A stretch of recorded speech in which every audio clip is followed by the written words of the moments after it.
laiti kama wanaume wangejitahidi kuwa wa kweli. Kwa sababu wanawake wana siri moja ambao nadhani wanaume wengi walikuwa hawajui, ni kwamba mwanamke ukimweka wazi tu, zonga anakuhitaji, ni kwamba amekupenda. Wewe jiulize, mwanamke unamwambia mimi nalala chini, lakini akwambia tutalala wote. Mimi sina hela, nakwambia mimi nitakusaidia, tutapata fedha. Sasa ndio umwambie kwamba mimi nimezaa na fulani iwe ni kesi. Sema tu kweli. Mimi nimezaa na fulani. Sisi tuwajua kwamba nyinyi mna tamaa. Naweza hata ukapewa wanawake 90 ukaambiwa chagua 89 ukajuta kwa nini mmoja umemwacha. Ndio mko hivyo wanaume. No.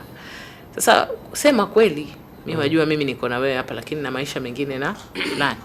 Na fulani niko naye. Unaweza hata kutoa sababu za kipuzi, niko naye kwa sababu tunafanya biashara pamoja. Tunajua ni kwa sababu ya kipuzi, lakini at least tuna taarifa. Hata nikija kugundua maumivu yangu hayatakuwa makali kama ambayo umenisababishia. Na katika kipindi kile labda ambacho wewe una mazungumzo na watu wengine nje, mke wako umemwacha, yani umemtupa. Humjali hisia zake, humshughulikii hisia zake kama mwanamke wako, humpi haki zake, nyumbani utoi matumizi, watoto wananyanyasika, watoto wanateseka, siku ya kwenda shule kwa ajili ya watoto hutaki, ukilizwa jambo na kuwa mkali.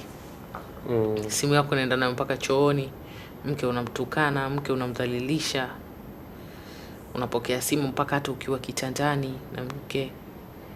So mke sasa anakuwa ameshikilia maumivu ya muda mrefu, ana hasira ya muda mrefu, na labda kwa sababu akisema wewe huo unamfokea, kwa anajikuta sasa amelimbikiza hasira. Inakuwa kama yule ndege yule ambaye anaja hapa kifuani. Sasa ile ikija kufyatuka ile, ndio hujui sasa hapa itamshika nani.